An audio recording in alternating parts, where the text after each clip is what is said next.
কোনো বিজনেসম্যানই কোনো দিন চায় না তার বিজনেসটা একটা লিমিটেড এরিয়ার মধ্যে আবদ্ধ থেকে যাক। আজ থেকে যখন 2 বছর আগে গার্মেন্টস নিয়ে মন্দিরতলার প্রথম শপটা আমরা নিই, তখন আমরা ভাবিনি যে তার সাথে আরও একটা সেগমেন্ট রাখবো, সেটা হলো জুয়েলারি। যখন রিস্ক নিয়ে একটা ছোট্ট টেবিলে আমরা জুয়েলারিটা স্টার্ট করি, তখনও ভাবিনি যে এটা এত বড় হতে পারে, কারণ ওটা অ্যাজ আ অ্যাট্রাকশান আমরা রেখেছিলাম।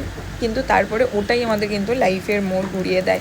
এখন আমরা এক্সিবিশনে একটু করে মন দিচ্ছি, জানি সবসময় এক্সিবিশন করে উঠতে পারছি না, কারণ মন্দিরতলায় যে দুটো শপ ওটা আমাদের পার্মানেন্ট শপ, তো ওটার দেওয়ার জন্য আমাদের দুজনকেই মন দিতে হয়। কিন্তু আমরা দেখছি যে আমাদের যে ভিডিও আমরা দিই সেগুলো বিভিন্ন জায়গা থেকে মানুষ পছন্দ করে এবং পৌঁছানোর চেষ্টা করে। যেহেতু হাওড়ার একটা জায়গায় আমরা আবদ্ধ হয়ে আছি, সবাই তো দূর দূর থেকে আসতে পারে না, সেই কারণেই এক্সিবিশনে যাওয়া। এবং যেখানে যাদের সাথে আলাপ হচ্ছে, যেসব কাস্টমারদের সাথে আলাপ হচ্ছে, তারা শুধু কাস্টমার থাকছে না, তাদের সাথে একটা হার্ট টাচিং রিলেশনও তৈরি হয়ে যাচ্ছে, যেটা খুবই ভালো লাগার বিষয়।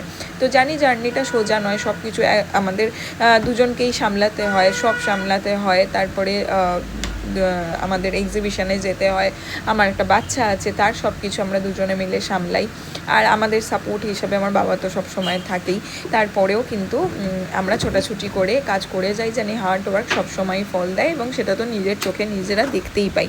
তো আমাদের সব যারা ভিজিট করোনি তাদেরকে বলে রাখি, সব ভিজিট করো।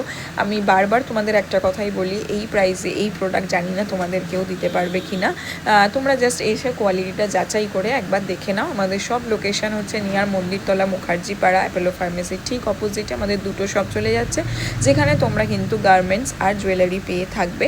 আর এই ভিডিওটা যেটা দেখছো, এটা হচ্ছে লাস্ট সানডের ভিডিও, যেটা আমরা নিউ টাউনে গিয়েছিলাম। আমাদের ভালোই এক্সপিরিয়েন্স হয়েছিল, এবং আমরা এক্সপিরিয়েন্স করতে চাই এই কারণেই, ভবিষ্যতে আজ থেকে 5 বছর বাদে আজকে তোমাদের ব্লেসিংসে দুটো শপ আছে, ভবিষ্যতে 4টে শপ করতে পারবো, সেই আশা নিয়েই চলি।